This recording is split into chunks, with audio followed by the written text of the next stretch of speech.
child is this who lay to rest on Mary's lap is sleeping?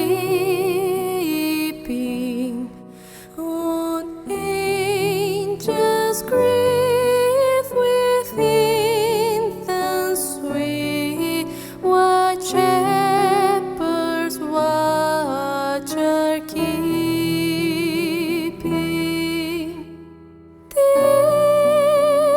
This is Christ the King, whom shepherds guard and angels sing. Haste, haste to bring in love the babe, the Son of Mary.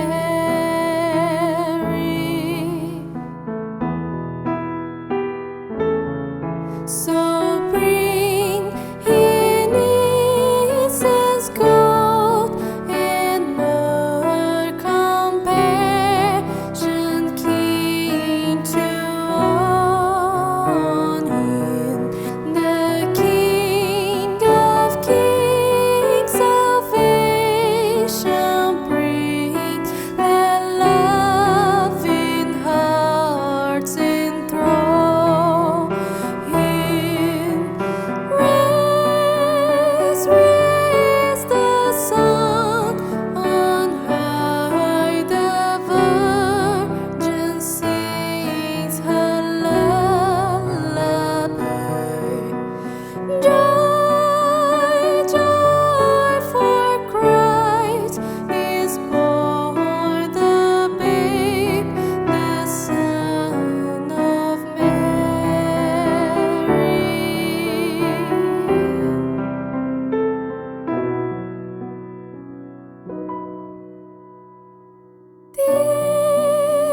This is Christ the King, whom shepherds guard and angels sing.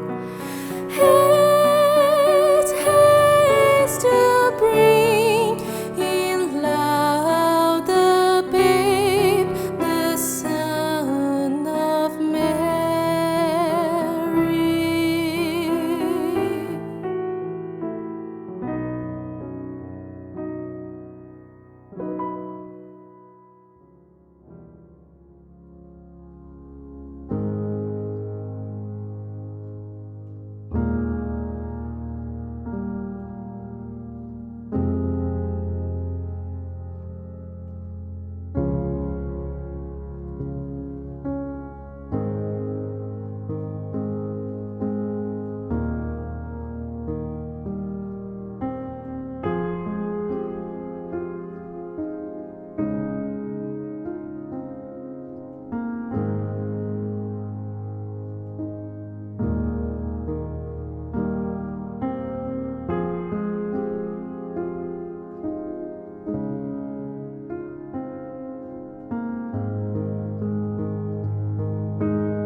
There once lived a king who decided to give a large sum of gold to the artist who could paint the most accurate image of peace. And artists from everywhere in the king's kingdom sent their work to the castle to be judged. Among the many masterpieces, one depicted a smooth lake, clear as glass, reflecting towering snow-capped mountains beneath a beautiful blue sky overhead. The picture was exemplary, a perfect depiction of peace. The king's judges debated amongst themselves and were in agreement that this was the top contender. But the king himself had another painting in mind. To the judges' surprise, the picture that the king picked showed a rugged landscape shrouded in the darkness of late autumn. The sky looming above and the scene was dark and foreboding, spewing icy rain with lightning flashing angrily across it between the pale clouds. The judges were upset by the king's choice. To them and many other bystanders, the painting had nothing to do with the theme of peace at all. What no one but the king noticed, though, was that there in the painting he picked, near the bottom, was a tiny tree growing out of the barren ground. And there under the tree was a nest built by a mother bird, braving the icy storm with her children underneath her. It seems that peace is much more than beautiful scenery. If you were asked to paint a picture of peace today, what would your painting look like? Would you paint a world without war, a nation without poverty, maybe a quiet house at the end of a long day, or your favorite chair with your favorite book and a cup of your favorite coffee? Maybe you would paint a campfire with friends around it, all drinking your favorite beer. What would your painting of peace look like? When we think of the word peace, we all have different images that come to mind. Today is the first Sunday of the Advent season, and I want to talk about peace for a few minutes. What it is, what it's not, and how we bring it about in this world. Adventus, of course, is the Latin word where we get our English word Advent, and it means approach or anticipation. And so the season of Advent is a time of waiting and expectation before Christmas Day arrives, where we remember the Christ being born into our own paintings, if you will, our own landscapes, showing us better ways to live, believe, and behave. This year for Advent, we are studying through some passages from the book of Isaiah in the Old Testament. And today's passage says this. It's found in the second chapter, verses 2 through 5. In the last days, the mountain of the Lord's temple will be established as the highest of all the mountains. It will be exalted above the hills, and all nations will strain to it. Many peoples will come and say, "Come, let us go up to the mountain of the Lord, to the temple of God. He will teach us his ways, so that we may walk in his paths." The law will go out from heaven, the word of the Lord from the city. He will judge between the nations and will settle disputes for many peoples. They will beat their swords into plowshares and their spears into pruning hooks. Nation will not take up sword against nation, nor will they train for war anymore. Come, let us walk in the light of the Lord. Even though the word peace isn't specifically mentioned in this text, we see it here in the midst of all of the high speech and religious metaphor. Much like the bird in the king's painting, We only find the peace amidst tragic surroundings. But it's there, and it's the point of the whole thing. We see this most clearly in the 4th verse that reads, God will judge between the nations and will settle disputes for many peoples. They will beat their swords into plowshares and their spears into pruning hooks. Nation will not take up sword against nation, nor will they train for war anymore. Now here is today's unpopular lesson. Did you know that this passage teaches us that peace actually begins with judgment? Like in the painting, this is the seemingly ugly, tragic scenery that makes up most of the painting except for that one little peaceful part with the birds in the corner. Yes, peace begins with judgment. However, by judgment, I don't mean that in the petty sense. I'm not talking about judging others because we don't like their friends or their personality or their tastes or their preferences.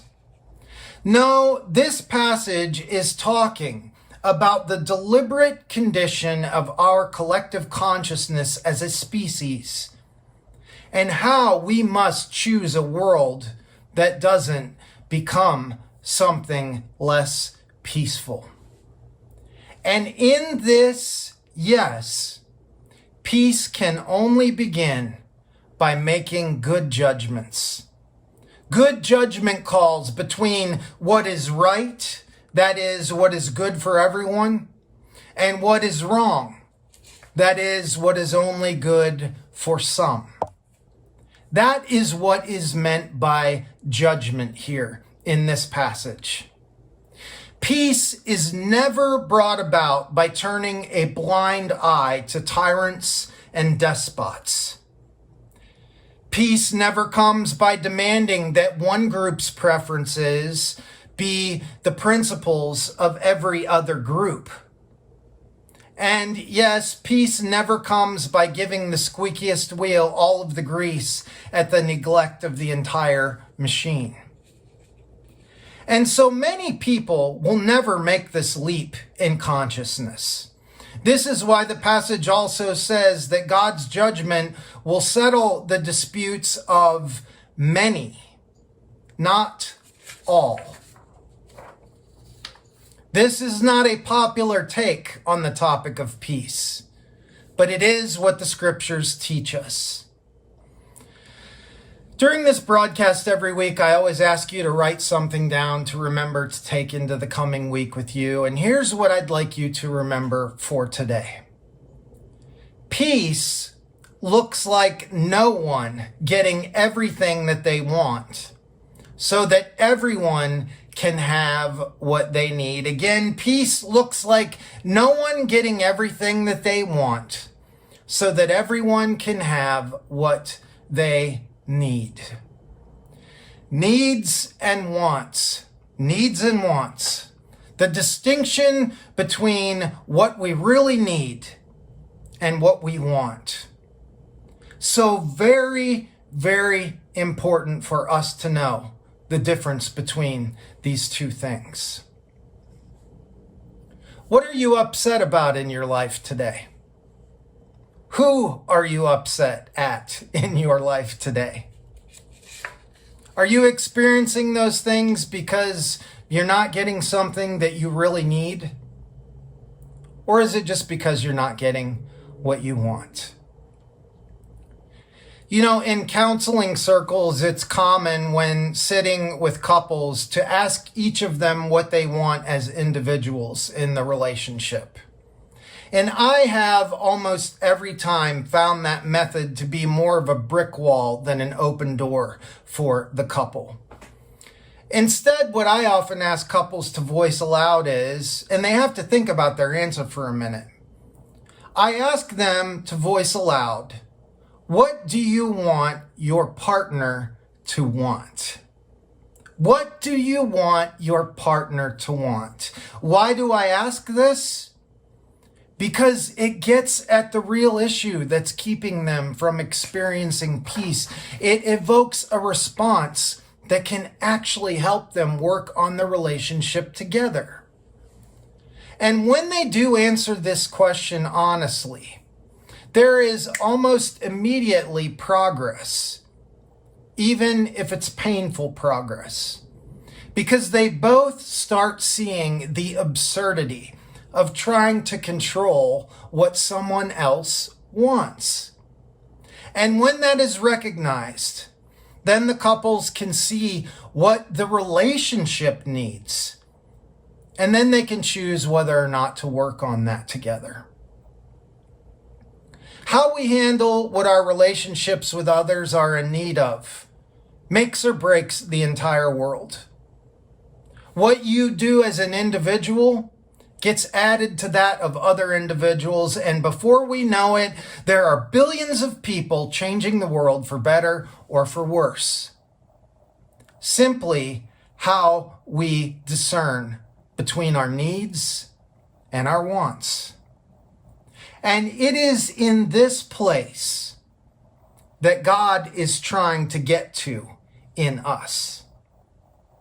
It is for this reason that the Christ, the Prince of Peace, as Scripture calls him, comes into the world at Christmas, so that we will begin the difficult but noble work of peacemaking, of becoming more peaceful people, not just as individuals, but as a society, as a nation, as a world. A people who understand deeply that peace looks like no one getting everything that they want, so that everyone can get what they need. What no one but the king noticed, though, was that there in the painting near the bottom was a tiny tree growing out of the barren ground. There under the tree was a nest built by a mother bird, braving the storm with her children underneath her. It seems that peace is much more than beautiful scenery. In the last days, the mountain of the Lord's temple will be established as the highest of the mountains. It will be exalted above the hills, and all nations will stream to it. Many peoples will come and say, "Come, let us go up to the mountain of the Lord, to the temple of God. He will teach us his ways so that we may walk in his paths. The law will go out from heaven, the word of the Lord from the city. He will judge between the nations and will settle disputes for many people. They will beat their swords into plowshares and their spears into pruning hooks. Nation will not take up sword against nation, nor will they train for war anymore. Come, let us walk in the light of the Lord." I want to invite you now to spend a few moments in quiet reflection, just allowing everything that we've heard here today to take shape in your heart. If you would like to receive the Eucharist with us while you're doing that, you can gather the elements at this time. But let's take a few moments to meditate on the peace of God within us and happening all over the world, by how we differentiate between what we want and what we need, so that we can have a world where everyone gets what they need. Amen.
welcome to CIB Just for Kids. My name is Lauren.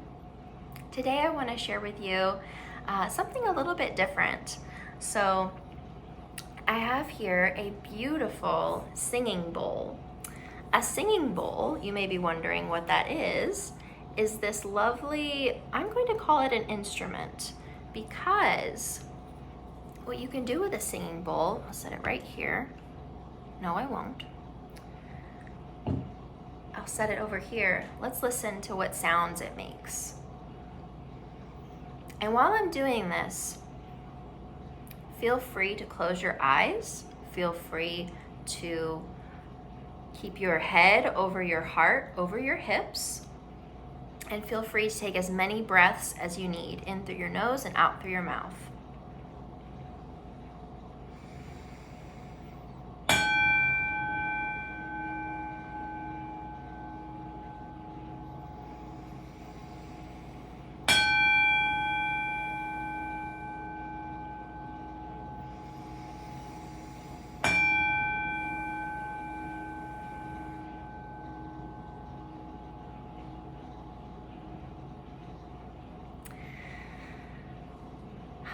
That is called a silent moment. And I believe that we do need a silent moment almost every single day, maybe multiple times a day. And it really, really helps me center myself, ground myself, and clear my mind a little bit. Now, I also have a story that I want to share with you. It goes like this, and it's called The Wise Woman's Stone. A wise woman who was traveling in the mountains found a precious stone in a stream. The next day, she met another traveler who was hungry, and the wise woman opened her bag to share her food. The hungry traveler saw the precious stone and asked the woman to give it to him. She did so without hesitation. The traveler left, rejoicing in his good fortune. He knew the stone was worth enough to give him security for a lifetime. But a few days later, he came back to return the stone to the wise woman. "I've been thinking," he said. "I know how valuable the stone is, but I give it back in the hope that you can give me something even more precious. Give me what you have within you that enabled you to give me the stone."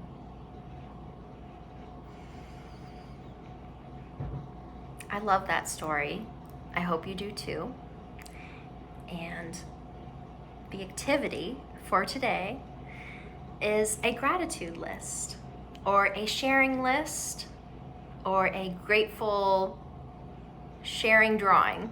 So what you can do is write down things that you are truly grateful for in your life, things that can't be taken away. Your family, your loved ones, your pets.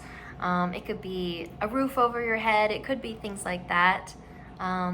Things that you are truly, truly grateful for, and things that, maybe even things that you can share with others. So that is the activity for this week. I hope that it is something you enjoy, and I hope that the rest of your day is absolutely wonderful. Thank you for watching.